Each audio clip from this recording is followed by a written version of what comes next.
Students, आज इस week का पहला दिन है और आज हम सभी सीखेंगे past perfect tense. Past tense के बारे में आप जानते हैं, जो काम पहले हो चुका है उसको हम पास्ट टेंस में लिखते हैं, और जो काम पास्ट टेंस में ही ख़त्म हो चुका हो वो पास्ट परफेक्ट टेंस कहलाता है। जैसे वह गाना गा चुकी थी, वह गाना गा चुकी थी। माँ खाना खा चुकी थी। राम स्कूल जा चुका था। तो आपने देखा इन वाक्यों के अंत में चुका था, चुकी थी आदि पहचान वाले शब्द आते हैं जो ये बताते हैं कि यह वाक्य पास्ट परफेक्ट टेंस से है। जब हमने प्रेजेंट परफेक्ट टेंस पढ़ा था तो उसमें देखा था कि परफेक्ट टेंस के साथ में हमेशा वर्ब की थर्ड फॉर्म आती है। तो आज हमारे लिए सीखना बड़ा आसान हो जाएगा पास्ट परफेक्ट टेंस को। तो सबसे पहले हम इसकी फॉर्म सीख लेते हैं कि इसकी फॉर्म क्या होती है। तो पास्ट परफेक्ट टेंस में हैड आता है, हैड होती है हेल्पिंग वर्ब, और उसके साथ वर्ब की थर्ड फॉर्म या पास्ट पार्टिसिपल फॉर्म। तो perfect tense, past perfect tense में हेल्पिंग वर्ब हैड होती है और उसके साथ में हम वर्ब की थर्ड फॉर्म का प्रयोग करते हैं। आइए इस वाक्य को हम बनाते हैं वह।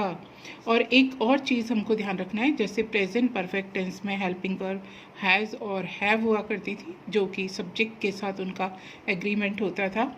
यहाँ पर एक ही हेल्पिंग वर्ब है हैड, और हम इसको सभी प्रकार के सब्जेक्ट के साथ इस्तेमाल कर सकते हैं, चाहे वो सिंगुलर हो या प्लूरल हो। तो ये टेंस और भी हमारे लिए आसान हो जाता है सीखना। अब देखते हैं, ये वाक्य लेते हैं। वह गाना गा चुकी थी, वह यानी शी, गाना गा चुकी थी, तो यहाँ पे आएगा शी के साथ फिर हम हेल्पिंग वर्ब लगाएंगे हैड, शी हैड। सिंग की थर्ड फॉर्म होती है संग, सिंग सैंग संग, शी हैड संग द सॉन्ग, वह गाना गा चुकी थी। हम खाना खा चुके थे। एक और सेंटेंस ले लेते हैं हम खाना खा चुके थे, हम खाना खा चुके थे। हम के लिए हम यहाँ पे लिखेंगे वी हैड, हेल्पिंग वर्ब आएगी had eaten the food, we had eaten the food. तो बच्चों, ये हमने देखा कि पास्ट परफेक्ट टेंस में जो हमने ये सेंटेंस बनाया, ये इस तरह का सेंटेंस, ये सेंटेंस था अफर्मेटिव सेंटेंस था। इसमें ना तो हमने कोई प्रश्न बनाया है या ना ही इसमें हमने नेगेटिव बनाया है। ये हमारा सेंटेंस था अफर्मेटिव सेंटेंस। तो इससे जब हम आगे बढ़ते हैं तो एक और जो आपको हमेशा याद रखना है एक बिंदु, कि जब भी किसी भी इस पॉइंट को आप नोट कर लीजिए कि जब भी आप कोई भी सेंटेंस बनाते हैं और आपको नेगेटिव बनाना होता है तो नॉट का प्रयोग हमेशा हेल्पिंग वर्ब के साथ में होता है। तो जब हम किसी सेंटेंस में हेल्पिंग वर्ब को पहचानना सीख जाते हैं तो उस सेंटेंस का हम नेगेटिव भी आसानी से बना लेते हैं।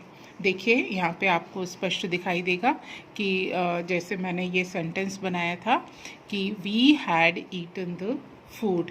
अब लीजिए, इसको हम नेगेटिव बनाते हैं कि हम खाना नहीं खा चुके थे।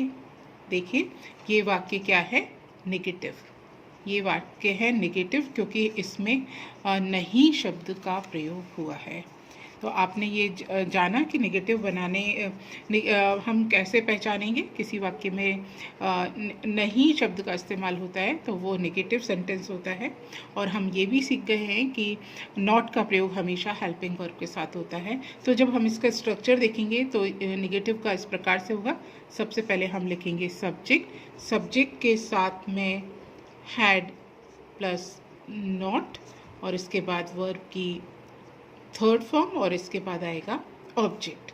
तो ये पास्ट परफेक्ट टेंस की नेगेटिव फॉर्म है। ठीक है, तो इसको हम बनाते हैं हम खाना नहीं खा चुके थे। तो ये ऐसे वाक्य बनेगा, वी हैड नॉट, खाना खाने के लिए eat, ate, eaten, we had not eaten the food, we had not eaten the food. तो ये तो वाक्य हुआ नेगेटिव। और जब हम इसका इंट्रोगेटिव सेंटेंस बनाएंगे, इसको इंटरोगेटिव में चेंज करेंगे, तो देखिए कैसे हम इसको सीखेंगे। इंट्रोगेटिव में आप सबसे पहले हमेशा ये ध्यान रखिए कि किसी भी सेंटेंस का इंट्रोगेटिव बनाना है तो अगर उस सेंटेंस में हेल्पिंग वर्ब का प्रयोग किया गया है, जिस वाक्य में हैड है और प्रेजेंट परफेक्ट में हैज़ और हैव होता था, तो इंट्रोगेटिव सेंटेंस बनाने के लिए इस हैड जो हेल्पिंग वर्ब है उसको हम सब्जेक्ट के पहले लिखेंगे। तो अब हमारा स्ट्रक्चर क्या हो जाएगा, had plus subject plus verb की थर्ड फॉर्म और इसके बाद में आएगा object of mark of interrogation. अब हमारे पास ये सेंटेंस मान लीजिए हमारे पास इस प्रकार का है कि क्या वह गाना गा चुकी थी, क्या वह गाना गा चुकी थी, और प्रश्नवाचक चिन्ह लगा लेते हैं। तो वह यानी शी के पहले हम ये हेल्पिंग वर्ब लिखेंगे। आप वाक्य, अब जब भी आप देखें कि इंट्रोगेटिव सेंटेंस क्या होगा, तो उसके वाक्य के शुरू में क्या शब्द का प्रयोग आएगा, कोई भी प्रश्नवाचक शब्द का प्रयोग होगा, और सेंटेंस के आखिर में मार्क ऑफ इंटरोगेशन होगा। तो इसमें आप देखिए कि ये सबसे पहले हम लिखेंगे हैड, हैड के बाद में आएगा वह यानी शी, हैड शी, सिंग की थर्ड फॉर्म होती है सिंग, सेंग, संग, हैड शी संग अ सॉन्ग, हैड शी संग अ सॉन्ग, और मार्क ऑफ इंटरोगेशन। तो इस तरह से हमने इसका इंट्रोगेटिव सेंटेंस बनाया। एक बार और हम इस चीज़ को देख लेते हैं कि हमने क्या कैसे शुरू किया था। तो हमने सबसे पहले ये देखा था कि कोई भी सेंटेंस अगर हमको दिया जाता है, उसके आखिर में चुकी थी, चुका था, ऐसा शब्द आता है, तो ये उसकी पहचान होती है पास्ट परफेक्ट टेंस की। और पास्ट परफेक्ट टेंस की जो फॉर्म होती है वो होती है हैड और वर्ब की थर्ड फॉर्म, यानी हैड इसमें हेल्पिंग वर्ब है और पास्ट पार्टिसिपल का प्रयोग करते हैं। जब हम अफर्मेटिव सेंटेंस बनाते हैं, जैसे पहला सेंटेंस लिया, हम खाना खा चुके थे, तो मैंने इस प्रकार बनाया यहाँ पर कि सबसे पहले हमने लिखा सब्जेक्ट वी, उसके बाद हेल्पिंग वर्ब ली हैड, और उसके बाद वर्ब की थर्ड फॉर्म यानी eaten, eat, ate, eaten the food.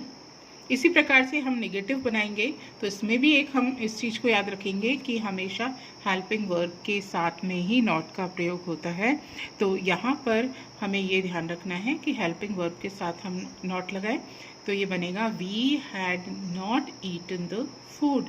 और इसके बाद जब इंट्रोगेटिव सेंटेंस आएगा तो हम जो हेल्पिंग वर्ब है उसको हम सब्जेक्ट से पहले लिखेंगे, जैसे हैड, फिर उसके बाद में सब्जेक्ट आएगा, फिर वर्ब की थर्ड फॉर्म आएगी, फिर उसके बाद ऑब्जेक्ट आएगा।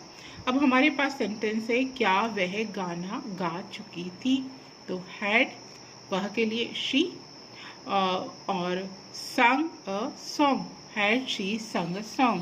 तो जो कुछ आज हमने सीखा प्रेजेंट परफेक्ट टेंस में, एक बार उसको हम फिर से देख लेते हैं कि पास्ट परफेक्ट टेंस होता है, उसका स्ट्रक्चर होता है subject plus had plus verb की थर्ड फॉर्म प्लस ऑब्जेक्ट, और subject I, we, you, they, he, she, it या कोई भी नाम हो उसके साथ हेल्पिंग वर्ब हैड ही आएगी। जैसे Mohan had not washed his hands. इसका इंट्रोगेटिव बनाएंगे तो हमने इस तरह से बनाया कि हैड को बाहर किया, तो ये बना had he distributed the toffees, क्या वह टॉफ़ी को डिस्ट्रीब्यूट कर चुका है, वितरित कर चुका था, हैड है तो चुका था। अब ये जो हमने पास्ट परफेक्ट टेंस सीखा आज, उस पर बेस्ड हम एक्सरसाइज कर लेते हैं। ये जो 10th में क्वेश्चन पेपर में 7, 8 और 9th क्वेश्चन होता है सेक्शन सी का, वो टेंस पे बेस्ड उसमें कुछ एक्सरसाइज होती हैं। एक ट्रांसलेशन का पार्ट आता है, तो ट्रांसलेशन के पार्ट को आप ध्यान रखिए कि इसमें पहला वाक्य आप लिखिए, वे स्कूल जा चुके थे। क्या वह गाना गा चुका था? तुम गाना नहीं गा चुके थे। ठीक है, तो इसमें ये 3 वाक्य थे। वे स्कूल जा चुके थे, क्या वह पत्र लिख चुका था, तुम गाना नहीं गा चुके थे। इसमें एक और तरह की एक्सरसाइज है जिसमें कि हमको टेंस को इंटरचेंज करना है, यानी पास्ट इंडेफिनिट का ये सेंटेंस है और इसको आपको पास्ट परफेक्ट में बदलना है। तो ये सेंटेंस है, मोहन सैंग अ सॉन्ग, इसको आपको पास्ट परफेक्ट में बदलना है। और दूसरा सेंटेंस, दूसरी एक्सरसाइज मैंने आपको दी है, वो है she was not reading the book. इस सेंटेंस को भी आपको पास्ट परफेक्ट में चेंज करना है। मुझे लगता है आज का लेसन बहुत आसान था और अब आप भी फेमिलियर हो चुके हैं टेंस से, तो आप जल्दी से इस एक्सरसाइज को सॉल्व करिए। Thank you.